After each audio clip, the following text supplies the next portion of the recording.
آمین۔ یہ کتاب رحمان الرحیم کی طرف سے اتری ہے، ایسی کتاب جس کی آیتیں جدا جدا بیان کی گئی ہیں، یعنی قرآن عربی، ان لوگوں کے لیے جو سمجھ رکھتے ہیں، جو بشارت بھی سناتا ہے اور خوف بھی دلاتا ہے۔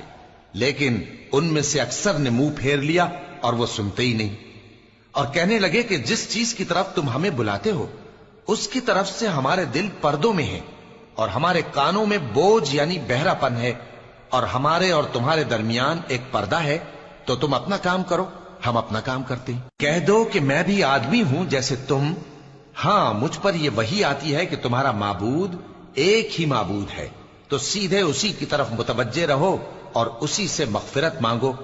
اور مشرکوں پر افسوس ہے جو زکوٰۃ نہیں دیتے اور وہ آخرت کے بھی منکر ہیں۔ جو لوگ ایمان لائے اور عمل نیک کرتے رہے ان کے لیے ایسا ثواب ہے جو ختم ہی نہ ہو۔ کہو کیا تم اس ذات کا انکار کرتے ہو جس نے زمین کو 2 دن میں پیدا کیا اور بتوں کو اس کا مد مقابل بناتے ہو؟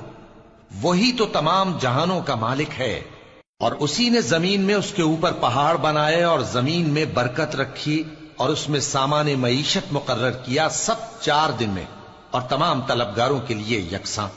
پھر وہ آسمان کی طرف متوجہ ہوا جبکہ وہ دھواں تھا، تو اس نے اس سے اور زمین سے فرمایا کہ دونوں آؤ، خواہ خوشی سے خواہ ناخوشی سے۔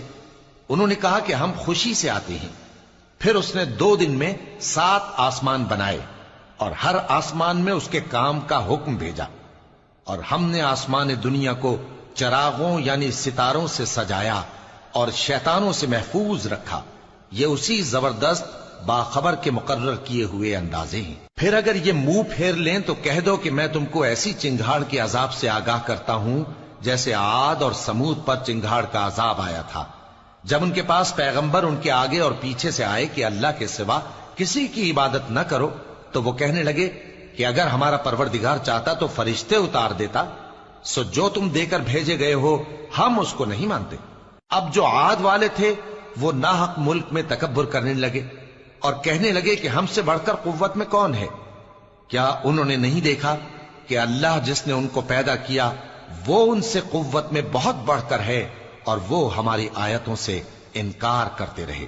تو ہم نے بھی ان پر نحوست کے دنوں میں زور کی آندھی چلائی تاکہ ان کو دنیا کی زندگی میں ذلت کے عذاب کا مزہ چکھا دیں، اور آخرت کا عذاب تو بہت ہی ذلیل کرنے والا ہے، اور اس روز ان کو مدد بھی نہ ملے گی۔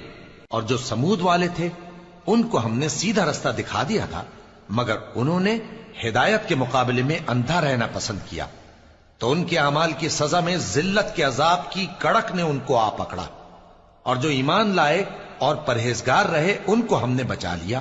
اور جس دن اللہ کے دشمن دوزخ کی طرف اکٹھے کیے جائیں گے پھر ان کی الگ الگ جماعتیں بنائی جائیں گی، یہاں تک کہ جب دوزخ کے پاس پہنچ جائیں گے تو ان کے کان اور آنکھیں اور کھالیں یعنی دوسرے اعضاء ان کے خلاف ان کے اعمال کی شہادت دیں گے، اور وہ اپنی کھالوں یعنی اعضاء سے کہیں گے کہ تم نے ہمارے خلاف کیوں شہادت دی؟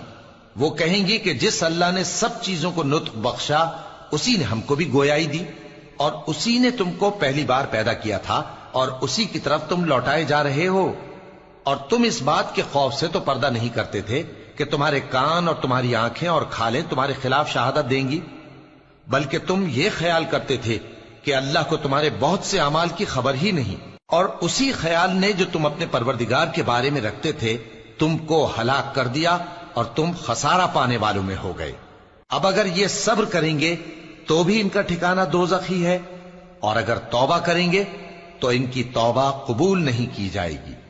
اور ہم نے ان کے ایسے ساتھی بنائے جنہوں نے ان کے اگلے اور پچھلے اعمال ان کو عمدہ کر دکھائے تھے، اور جنات اور انسانوں کی جماعتیں جو ان سے پہلے گزر چکی ان پر بھی اللہ کے عذاب کا وعدہ پورا ہو گیا۔ بے شک یہ نقصان اٹھانے والے ہیں۔ اور کافر کہنے لگے کہ اس قرآن کو سنا ہی نہ کرو، اور جب پڑھنے لگے تو شور مچا دیا کرو تاکہ تم غالب رہو۔ سو ہم بھی کافروں کو سخت عذاب کے مزے چکھائیں گے اور ان کے برے اعمال کی جو وہ کرتے تھے سزا دیں گے۔ یہ اللہ کے دشمنوں کا بدلہ ہے یعنی دوزخ، ان کے لیے اسی میں ہمیشہ کا گھر ہے۔ یہ اس کی سزا ہے کہ ہماری آیتوں سے انکار کرتے تھے۔ اور کافر کہیں گے کہ اے ہمارے پروردگار،